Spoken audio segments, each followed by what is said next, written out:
Hello students, welcome to my YouTube channel biology classes by Naveen Singh. इससे पहले वाले videos में हमने डाइजेस्टिव सिस्टम की बात की थी, जिसमें डाइजेस्टिव सिस्टम की स्ट्रक्चर, मॉर्फोलॉजी को स्टडी किया था। मॉर्फोलॉजी ऑफ डाइजेस्टिव सिस्टम में हमने डाइजेस्टिव सिस्टम को दो पार्ट्स में डिवाइड किया था, एलिमेंट्री कैनाल यानी आहार नाल और डाइजेस्टिव ग्लैंड पाचन ग्रंथियाँ। और आहार नाल डाइजेस्टिव ट्रैक्ट जिसे एलिमेंट्री कैनाल कहा जाता है, एलिमेंट्री कैनाल के वेरियस पार्ट्स को डिटेल में वन बाय वन स्टडी किया था, जिसमें सबसे पहले माउथ के बाद pharynx, oesophagus, stomach, small intestine, large intestine की स्ट्रक्चर, लोकेशन एंड पार्ट्स पढ़े थे। इसी के साथ साथ डाइजेस्टिव ग्लैंड में हमने बकल कैविटी, माउथ की बकल कैविटी में मिलने वाली सेलेवरी ग्लैंड्स की स्टडी की थी, और इसी तरह से स्टमक में गैस्ट्रिक ग्लैंड्स, इंटेस्टाइन में इंटेस्टाइनल ग्लैंड्स की बात की थी, और साथ ही साथ डाइजेस्टिव सिस्टम से जुड़ी हुई दो मेन ग्लैंड्स, लीवर और पेनक्रियाज को स्टडी किया था। इसी के बाद हमने डाइजेस्टिव सिस्टम में स्वॉलोविंग यानी डीग्लूटिशन की प्रोसेस को स्टडी किया था, किस तरह से फूड को बकल कैविटी से डाइजेस्टिव सिस्टम में स्टमक तक पहुंचाया जाता है। स्वॉलोविंग की मैकेनिज्म हमने स्टडी की थी। स्वॉलोविंग के बाद फूड की डाइजेशन जर्नी स्टार्ट होती है, पाचन की प्रक्रिया स्टार्ट होती है।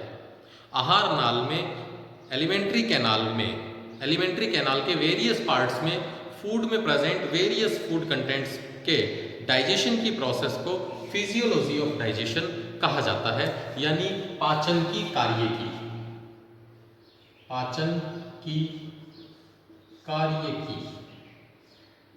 हमारा डाइजेस्टिव सिस्टम किस तरह से वेरियस फूड कंटेंट को डाइजेस्ट करता है।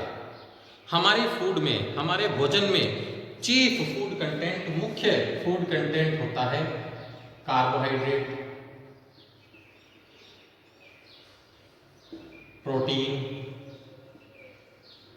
फैट या लिपिड, मिनरल्स एंड सॉल्ट्स। ये कुछ चीफ फूड कंटेंट है। भोजन में, फूड में मिलने वाले ये सभी फूड कंटेंट अपनी पॉलीमेरिक फॉर्म, मिनरल सॉल्ट्स को छोड़कर तीन main food content carbohydrate, protein, fat, ये अपनी पॉलीमर फॉर्म में प्रेजेंट होते हैं, बहुलक रूप में पाए जाते हैं। और किसी भी सब्सटेंस, चाहे कार्बोहाइड्रेट हो, प्रोटीन हो, फैट हो यानी लिपिड हो, कोई भी फूड कंटेंट हो, जब भी फूड कंटेंट अपनी पॉलीमेरिक फॉर्म में होता है तो यह वाटर इनसॉल्युबल और नॉन एब्जॉर्बेबल फॉर्म में होता है। ना तो इन पॉलीमेरिक बहुलकीय रूप, भोजन में प्रेजेंट फूड कंटेंट के बहुलक रूपों को ना तो पचाया, ना तो अवशोषित किया जा सकता है, और ना ही ये बहुलकीय रूप पॉलीमर फॉर्म सोल्यूबल होते हैं, पानी में नहीं घुलते हैं, और ना ही हमारी आहार नाल इन्हें एब्जॉर्ब कर पाती है। इसीलिए इन polymeric food content form, polymer of carbohydrate, polymer of protein, polymer of fat या लिपिड, इन सभी को डाइजेस्ट करने के लिए और इन्हें एब्जॉर्बेबल एंड सॉल्युबल फॉर्म में कन्वर्ट करने के लिए एलिमेंट्री कैनाल डाइजेशन की प्रोसेस कंडक्ट करवाती है। इस प्रोसेस में कार्बोहाइड्रेट को इसकी मोनोमर फॉर्म, प्रोटीन को प्रोटीन की मोनोमर फॉर्म और फैट को मोनोमर फॉर्म में कन्वर्ट किया जाता है। दैट मीन्स फूड कंटेंट में प्रेजेंट पॉलीमेरिक फॉर्म को, बहुलकीय रूपों को मोनोमेरिक फॉर्म, एकलक रूप में बदला जाता है, एकलक इकाइयों में तोड़ा जाता है। एकलक इकाइयों में तोड़ने की ये प्रोसेस वाटर की प्रेजेंस में डाइजेस्टिव एंजाइम्स, वाटर की प्रेजेंस में डाइजेस्टिव एंजाइम्स की हेल्प से होती है। पाचन एंजाइम, पाचन की क्रिया करने वाले एंजाइम पानी की उपस्थिति में इन पॉलीमेरिक फॉर्म ऑफ फूड को मोनोमेरिक एब्जॉर्बेबल फॉर्म में कन्वर्ट कर देते हैं। ये मोनोमेरिक फॉर्म एब्जॉर्बेबल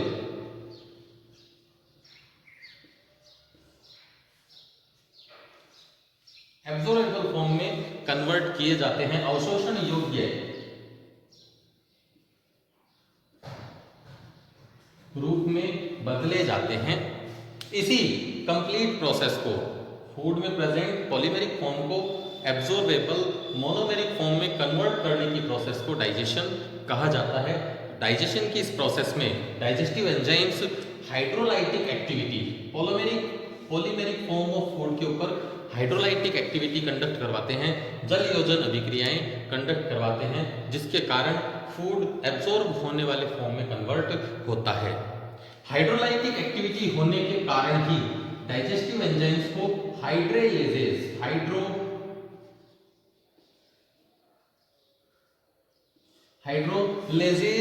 एंजाइम्स की कैटेगरी में रखा जाता है। जितने भी डाइजेस्टिव एंजाइम्स हैं ये हाइड्रोलाइटिक एक्टिविटी कंडक्ट करवाते हैं फूड कंटेंट पर, और इसी कारण इन डाइजेस्टिव एंजाइम्स को हाइड्रोलेजेज कहा जाता है। फूड में प्रेजेंट वेरियस फूड कंटेंट का बक्कल कैविटी से लेकर इंटेस्टाइन तक डिफरेंट पार्ट्स में, अलग अलग पार्ट्स में, डाइजेस्टिव सिस्टम के अलग अलग पार्ट्स में फूड के अलग अलग कंटेंट का डाइजेशन होता है। सबसे पहले हम बात करते हैं फूड में present content carbohydrate. Digestion of carbohydrate, digestion of carbohydrate की हम बात करते हैं। फूड में प्रेजेंट कार्बोहाइड्रेट का डाइजेशन किस प्रकार से होता है। कार्बोहाइड्रेट जनरली 3 फॉर्म में प्रेजेंट होता है फूड के अंदर। पॉलीसैकेराइड,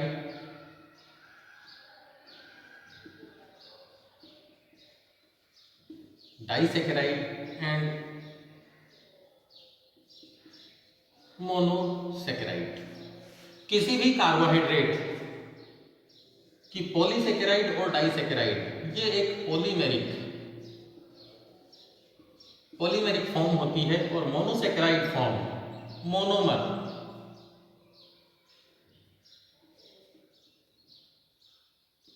मोनोमेरिक फॉर्म होती है, यानी ये कार्बोहाइड्रेट की यूनिट होती है और यही फॉर्म एब्जॉर्बेबल होती है।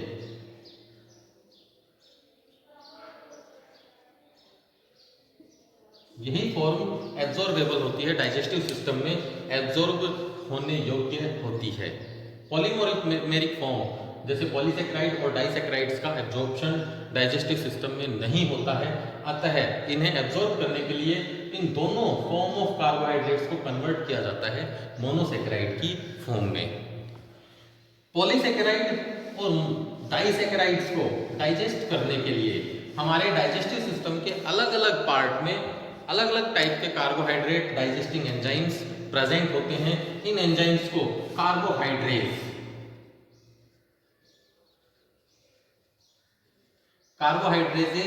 एंजाइम कहा जाता है।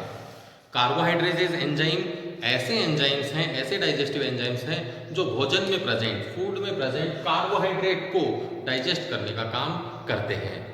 हमारे डाइजेस्टिव सिस्टम में अलग अलग टाइप के कार्बोहाइड्रेजेज एंजाइम पाए जाते हैं, जैसे amylase, maltase, sucrase,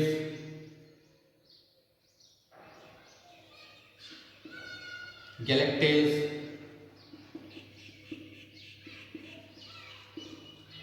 alpha dextrinase etc। ये कुछ इंपॉर्टेंट कार्बोहाइड्रेट एंजाइम्स हैं जो फूड में प्रेजेंट कार्बोहाइड्रेट कंटेंट का डाइजेशन करते हैं। फूड में प्रेजेंट कार्बोहाइड्रेट का डाइजेशन जनरली हमारे डाइजेस्टिव सिस्टम में बक्कल कैविटी में ही स्टार्ट हो जाता है। हमारी बक्कल कैविटी, ओरल कैविटी से ही डाइजेशन स्टार्ट हो जाता है, और इसके अतिरिक्त कार्बोहाइड्रेट का डाइजेशन हमारी बॉडी में, बक्कल कैविटी के अलावा कार्बोहाइड्रेट का डाइजेशन बॉडी में प्रेजेंट स्मॉल इंटेस्टाइन पार्ट में भी होता है। स्टमक में कार्बोहाइड्रेट के किसी कंटेंट का डाइजेशन नहीं होता, क्योंकि स्टमक वॉल में present gastric glands gastric glands में कार्बोहाइड्रेट डाइजेशन के लिए किसी तरह का एंजाइम प्रेजेंट नहीं होता है, इसीलिए स्टमक में कार्बोहाइड्रेट के किसी भी कंटेंट का डाइजेशन नहीं होता है। स्टमक के अतिरिक्त स्मॉल इंटेस्टाइन और बक्कल कैविटी, ये दो पार्ट ऐसे हैं जहां कार्बोहाइड्रेट का डाइजेशन होता है। तो सबसे पहले हम बात करते हैं ओरल कैविटी में digestion of carbohydrate in oral या बक्कल कैविटी। ओरल कैविटी या बक्कल कैविटी में कार्बोहाइड्रेट का डाइजेशन। जब भी हम फूड को बक्कल कैविटी में, हमारे माउथ के बीच में प्रेजेंट एक स्पेस, बक्कल कैविटी में जैसे ही हम फूड को लेते हैं, बक्कल कैविटी में प्रेजेंट सैलिवरी ग्लैंड्स सलाइवा का सिक्रीशन करती है। सैलिवरी ग्लैंड्स सलाइवा का सिक्रीशन करती है और हमारी सलाइवा में एक एंजाइम पाया जाता है, अल्फा एमाइलेज एंजाइम, इसे टाइलिन एंजाइम भी कहा जाता है, या इसे सैलिवरी एमाइलेज एंजाइम भी कहा जाता है।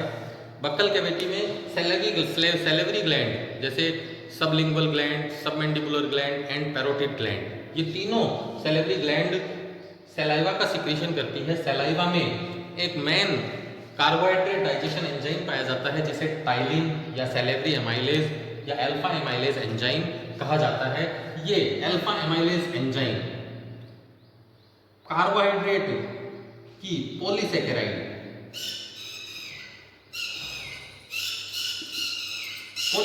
फॉर्म ऑफ कार्बोहाइड्रेट, फूड में major polysaccharide form of carbohydrate होता है स्टार्च एंड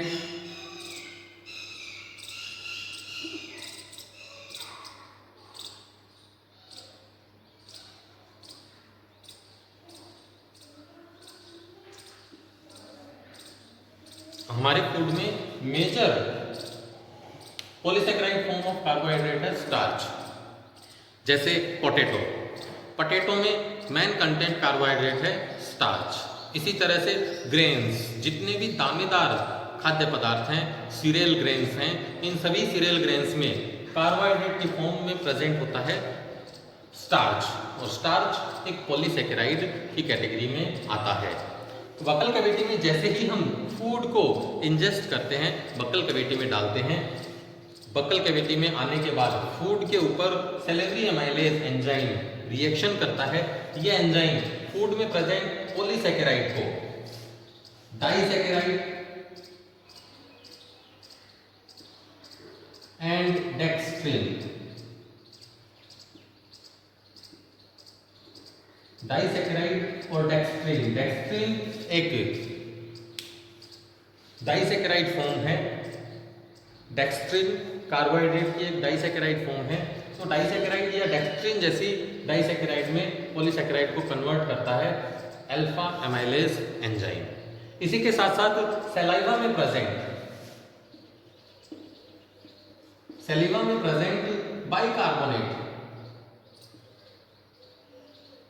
बाइकार्बोनेट आयन या बाइकार्बोनेट फूड की एसिडिक नेचर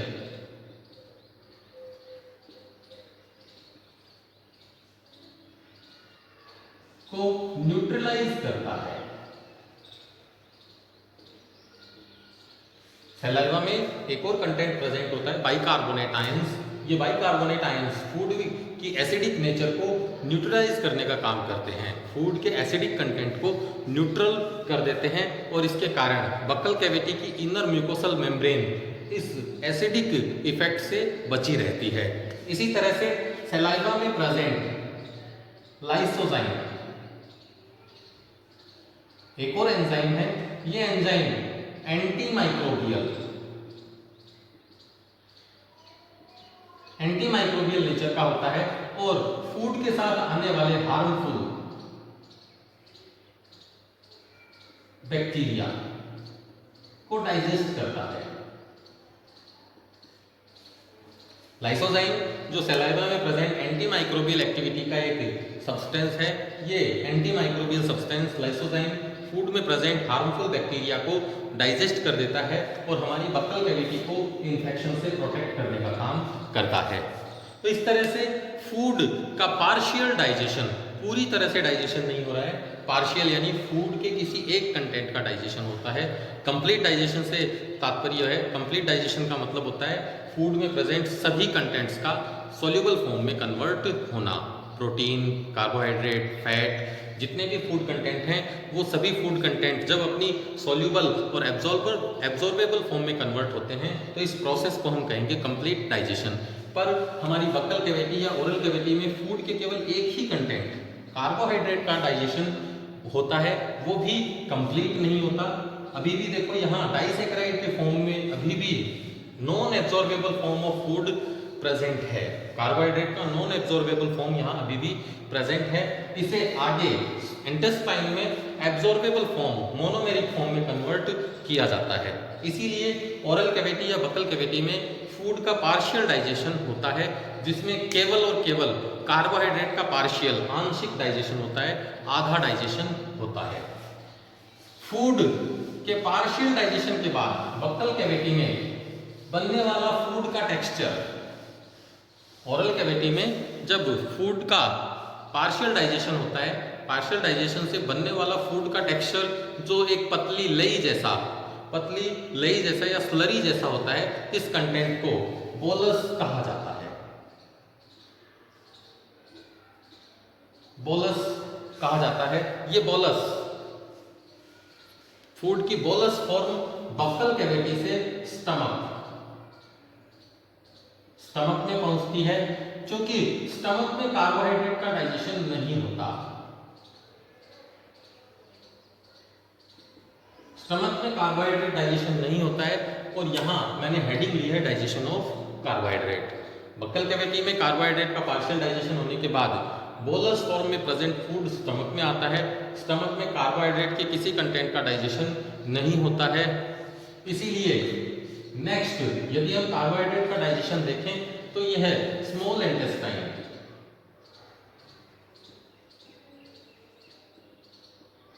बचे हुए बक्कल कैविटी में अनडाइजेस्टेड कार्बोहाइड्रेट कंटेंट, कार्बोहाइड्रेट का वह कंटेंट जो बक्कल कैविटी में डाइजेस्ट नहीं होता है, कार्बोहाइड्रेट के इस अनडाइजेस्टेड रिमेनिंग पार्ट का डाइजेशन स्मॉल इंटेस्टाइन में कंप्लीट होता है। स्मॉल इंटेस्टाइन में भी स्मॉल इंटेस्टाइन के ड्यूडेनम पार्ट जहां फूड के मोस्ट ऑफ कंटेंट्स का डाइजेशन कंप्लीट हो जाता है, रिमेनिंग कार्बोहाइड्रेट का डाइजेशन स्मॉल इंटेस्टाइन के ड्यूडेनम पार्ट में कंप्लीट होता है। ड्यूडेनम पार्ट, स्मॉल इंटेस्टाइन का ड्यूडेनम पार्ट एक ऐसा पार्ट है जो लीवर और पैंक्रियाज से बाइल, जूस और पैंक्रियाटिक जूस को रिसीव करता है। ड्यूडेनम पार्ट में जैसे ही फूड, स्टमक से फूड ड्यूडेनम पार्ट में आता है, ड्यूडेनम पार्ट में लीवर से बाइल जूस और पैंक्रियाज से पैंक्रियाटिक जूस का सिक्रीशन किया जाता है। Pancreatic juice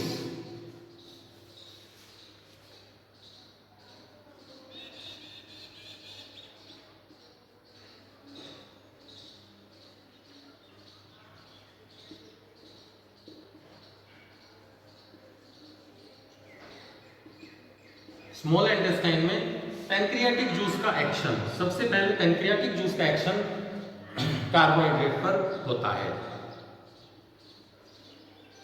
action of pancreatic juice, pancreatic juice का एक्शन कार्बोहाइड्रेट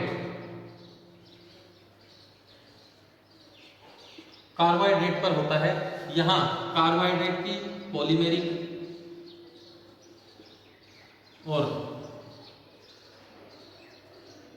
फॉर्म जैसे पॉलीसैकेराइड या डाइसैकेराइड, इस पॉलीमेरिक फॉर्म, कार्बोहाइड्रेट की पॉलीमेरिक फॉर्म को पैनक्रियाटिक जूस में present alpha pancreatic amylase enzyme, alpha pancreatic amylase enzyme carbohydrate का डाइजेशन करती है, जिससे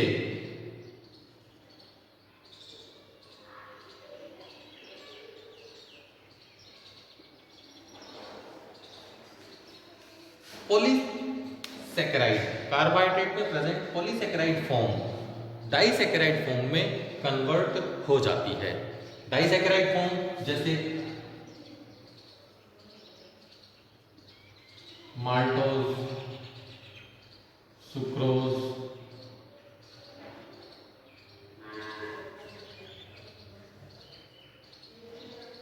गैलेक्टोज ईटीसी फॉर्म में कार्बोहाइड्रेट का डाइजेशन पैनक्रियाटिक अल्फा एमाइलेज कर देता है। पैनक्रियाटिक अल्फा एमाइलेज की एक्टिविटी के बाद इंटेस्टाइन में बाइल जूस में प्रेजेंट वेरियस डाइसेकेराइड एंजाइम्स जैसे बाइल जूस और इंटेस्टाइनल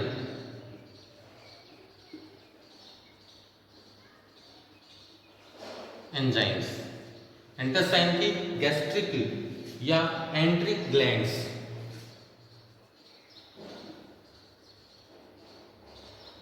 बाइल जूस के साथ मिलकर, इंटेस्टाइनल ग्लैंड्स बाइल जूस के साथ मिलकर कंप्लीट कार्बोहाइड्रेट का डाइजेशन करती है।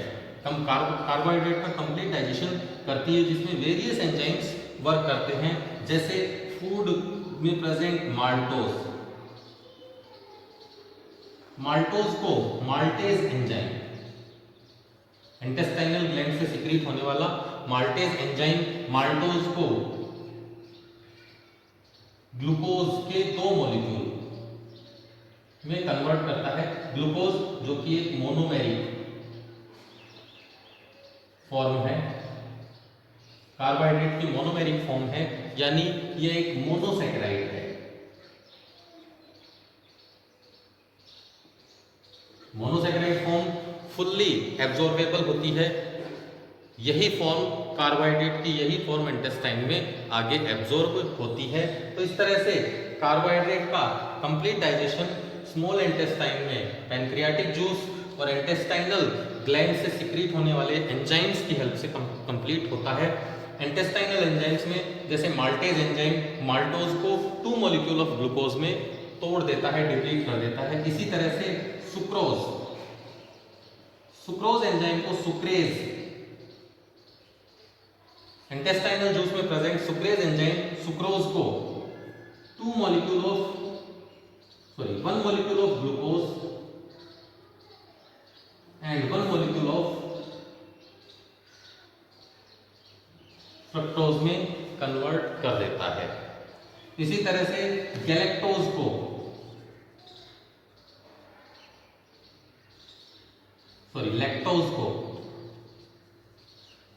लैक्टोज शुगर को lactase enzyme 1 molecule of glucose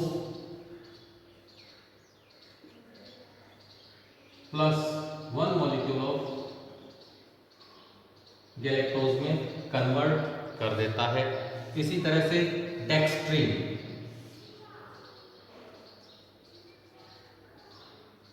डेक्स्ट्रीनेज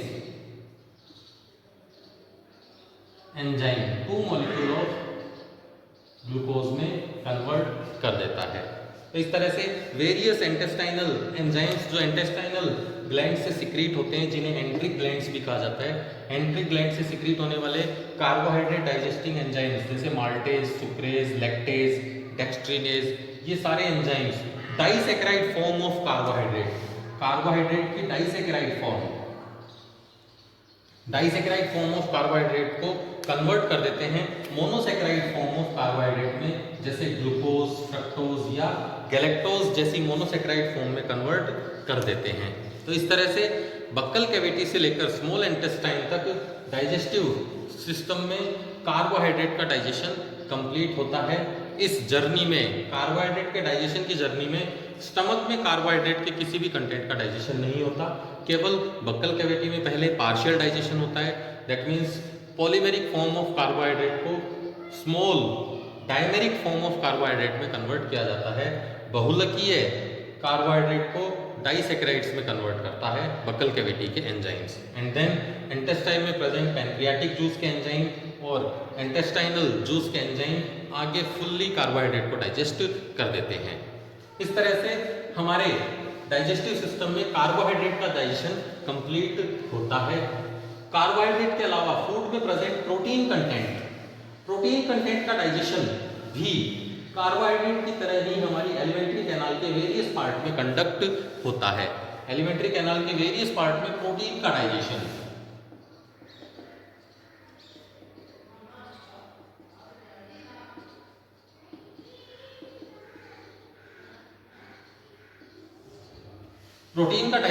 stomach से स्टार्ट होता है। बक्कल कैविटी में प्रोटीन का डाइजेशन नहीं होता क्योंकि सलाइवा में, लार में कोई भी प्रोटीन डाइजेस्टिंग एंजाइम प्रेजेंट नहीं होता है। किसी तरह का प्रोटीन डाइजेस्टिव एंजाइम लार में या सलाइवा में प्रेजेंट नहीं होता, इसीलिए प्रोटीन का डाइजेशन स्टमक से स्टार्ट होता है। स्टमक की गैस्ट्रिक ग्लैंड्स में various inactive form of enzymes present होते हैं, जैसे प्रोपेप्सिन एंड प्रोरेनिन। ये दो ऐसे प्रोटीन डाइजेस्टिंग एंजाइम्स हैं जो गैस्ट्रिक ग्लैंड्स यानी स्टमक से सिक्रीट होते हैं पर अपनी इनएक्टिव फॉर्म यानी प्रोएंजाइम फॉर्म में ये प्रेजेंट होते हैं।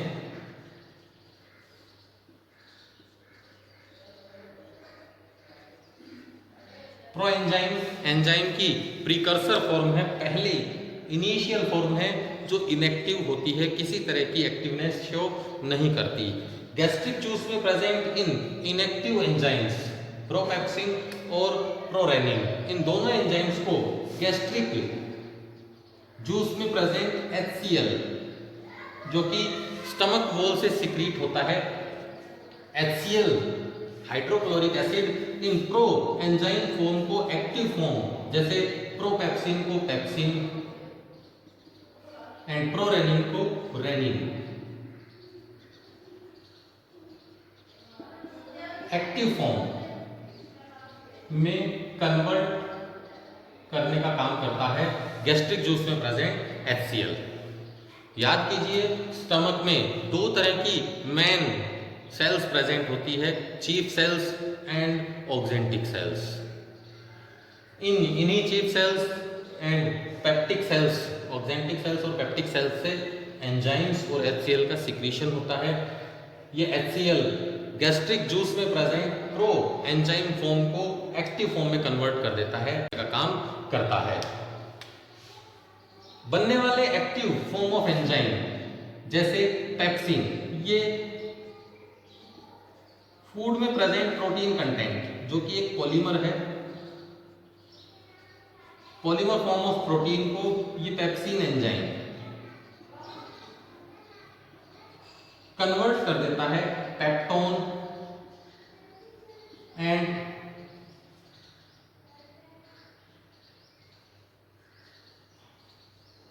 पेप्टाइड्स में। पेप्टोन एंड पेप्टाइड्स ये दोनों ही small chain of amino acids होते हैं। अमाइनो एसिड्स की छोटी छोटी चेन है, जबकि प्रोटीन की अगर हम बात करें तो प्रोटीन लार्ज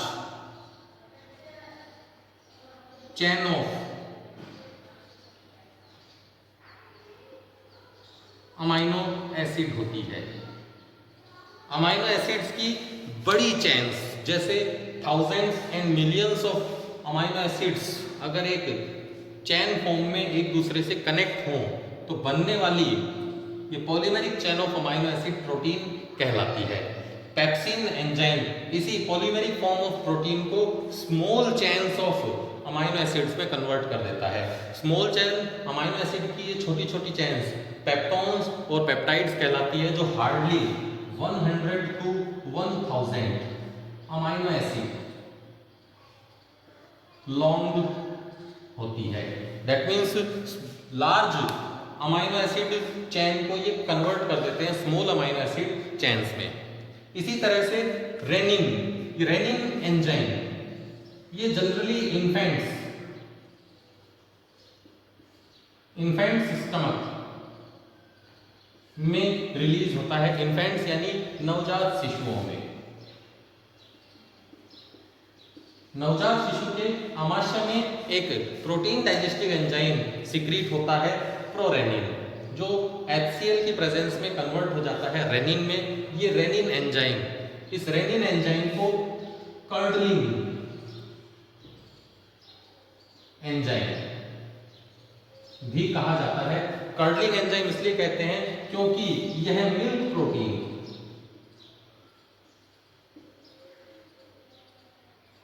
प्रोटीन को डाइजेस्ट करता है, मिल्क प्रोटीन का डाइजेशन करता है, मिल्क में प्रेजेंट प्रोटीन का डाइजेशन करता है, इसलिए हम इसे कर्डलिंग एंजाइम भी कहते हैं। क्योंकि इन्फेंट्स का चीफ फूड, मुख्य भोजन मिल्क होता है, इसीलिए इन्फेंट्स में ये एंजाइम एक्टिव होता है और मोस्टली स्टमक में सिक्रीट होता है। जबकि जैसे जैसे बच्चा, इन्फेंट या न्यूबॉर्न बेबी ग्रोथ करता है, एज गेन करता है, धीरे धीरे स्टमक में रेनिन का अमाउंट डिक्रीज होने लगता है, क्योंकि एक बच्चे की डाइट धीरे धीरे शिफ्ट होने लगती है मिल्क से other source of food content की तरफ। वो धीरे धीरे दूध को छोड़कर अन्य फूड कंटेंट्स पर डिपेंडेंसी शो करने लग जाता है, इसलिए रेनिन एंजाइम का प्रोडक्शन स्टमक में गिरने लगता है। इन्फेंट्स में सिक्रीट होने वाला ये renin enzyme milk protein casein का डाइजेशन करता है। मिल्क में प्रेजेंट एक specific protein, milk protein casein का डाइजेशन करने में हेल्प करता है रेनिन एंजाइम। कैसिन जो कि मिल्क प्रोटीन है, मिल्क में प्रेजेंट प्रोटीन है, मिल्क में प्रेजेंट इस प्रोटीन को रेनिन एंजाइम कैसिन प्रोटीन को पैराकैसिन प्रोटीन में कन्वर्ट कर देता है। बनने वाला पैराकैसिन कैल्शियम की प्रेजेंस में पुनः रेनिन एंजाइम की हेल्प से कन्वर्ट होता है कैल्शियम पैराकैसिनेट में। कैल्शियम पैराकैसिनेट में कन्वर्ट हो जाता है। कैल्शियम पैराकैसिनेट मिल्क की एक कोगुलेटेड फॉर्म है, जिसे कर्ड भी कहा जाता है। जिस तरह से दूध को हम जमाते हैं, दूध को जमाने पर दूध एक गाढ़े सेमी सॉलिड फॉर्म में कन्वर्ट हो जाता है, जिसे दही कहा जाता है, कर्ड कहा जाता है। उसी तरह से ये रेनिन एंजाइम मिल्क में प्रेजेंट कैसिन प्रोटीन को कोगुलेट कर देता है, स्कंदित कर देता है एक सेमी सॉलिड फॉर्म कर्ड जैसी स्ट्रक्चर में। ये कर्ड जैसी स्ट्रक्चर कैल्शियम पैराकैसिनेट होती है। तो इस तरह से मिल्क प्रोटीन का डाइजेशन इन्फेंट्स के स्टमक में रेनिन की हेल्प से होता है। इसी तरह से स्टमक में डाइजेशन के बाद, स्टमक में प्रोटीन के कुछ कंटेंट का डाइजेशन होने के बाद स्टमक से फूड काइम की फॉर्म में, काइम जो बोलस से भी ज्यादा लिक्विड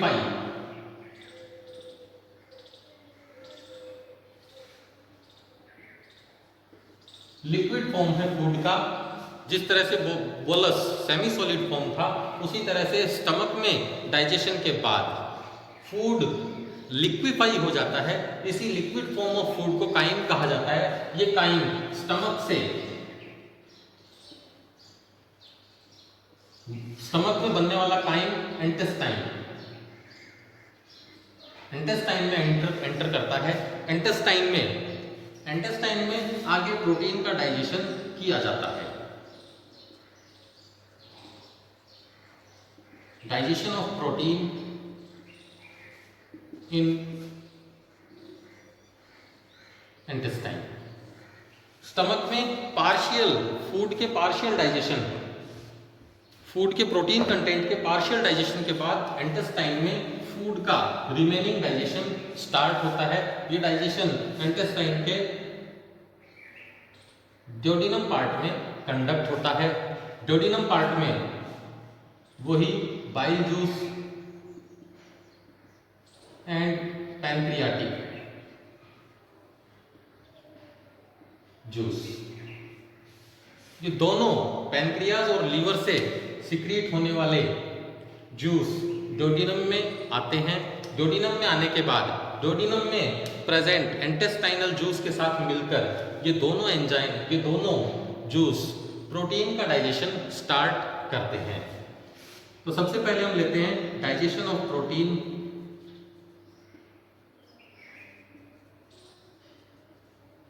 बाय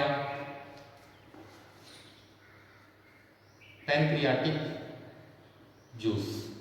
पैनक्रियाटिक जूस किस तरह से प्रोटीन का डाइजेशन करता है? पैनक्रियाटिक जूस में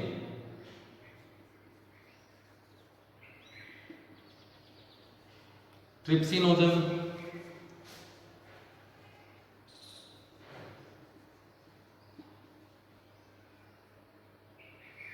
काइमोट्रिप्सिनोजन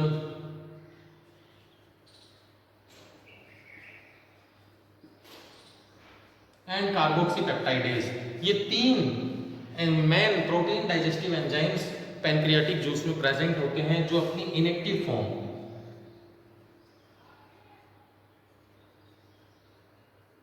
इनएक्टिव फॉर्म यानी प्रोएंजाइम फॉर्म में प्रेजेंट होते हैं।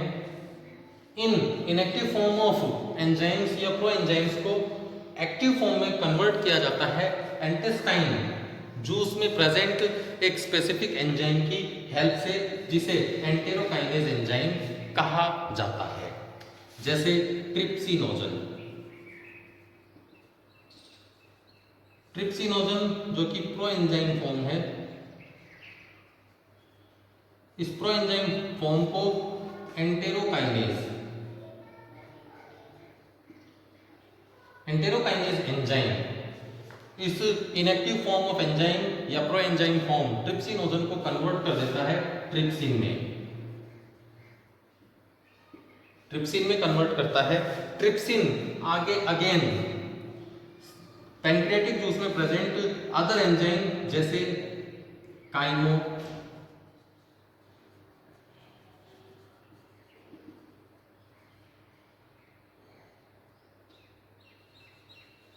काइमोट्रिप्सिनोजन को यही trypsin enzyme active form chymotrypsin में कन्वर्ट कर देता है। ट्रिप्सिन और काइमोट्रिप्सिन, ये ट्रिप्सिनोजन और काइमोट्रिप्सिनोजन एंजाइम्स की एक्टिव फॉर्म है। ट्रिप्सिनोजन को एक्टिवेट करता है एंटेरोकाइनेज एंजाइम ट्रिप्सिन में, and then trypsin enzyme chymotrypsin को एक्टिवेट कर देता है काइमोट्रिप्सिन में। काइमोट्रिप्सिनोजन को कन्वर्ट कर देता है एक्टिव फॉर्म काइमोट्रिप्सिन में। आगे यही activated form of enzymes pancreatic juice में प्रेजेंट, ये activated form of enzymes protein के रिमेनिंग प्रोटीन कंटेंट को डाइजेस्ट कर देते हैं, जैसे ट्रिप्सिन एंजाइम प्रोटीन को पेप्टोन एंड पेप्टाइड में कन्वर्ट कर देता है। इसी तरह से काइमोट्रिप्सिन, ये भी प्रोटीन को पेप्टोन प्लस पेप्टाइड में कन्वर्ट करता है। बनने वाले पेप्टोन्स एंड पेप्टाइड्स, पेप्टोन और पेप्टाइड क्या है? Small chain of amino acids. और प्रोटीन क्या है? Long chain of amino acids जिसमें millions and billions of amino acids की चेन प्रेजेंट होती है। पेप्टोन और पेप्टाइड्स में 100 to 1000 अमाइनो एसिड्स की एक लॉन्ग चेन होती है। In small amino acid chain peptone और पेप्टाइड्स को आगे कंप्लीटली एब्जॉर्बेबल फॉर्म में कन्वर्ट करने का काम करता है कार्बोक्सी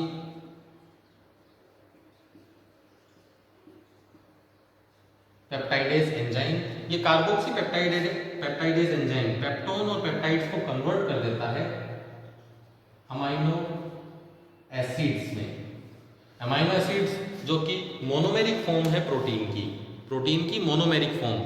वेरियस अमाइनो एसिड्स, बहुत सारे अमाइनो एसिड्स मिलकर पॉलीमेरिक फॉर्म बनाते हैं जिसे हम प्रोटीन कहते हैं। और इन्हीं पॉलीमर ऑफ अमाइनो एसिड्स यानी प्रोटीन को यूनिट फॉर्म अमाइनो एसिड में कन्वर्ट किया जाता है कार्बोक्सी पेप्टाइडेज की फॉर्म में।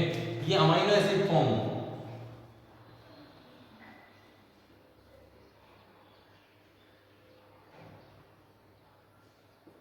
एब्जॉर्बेबल फॉर्म ऑफ प्रोटीन है, प्रोटीन की एब्जॉर्ब होने वाली फॉर्म है, अवशोषण होने वाली फॉर्म है।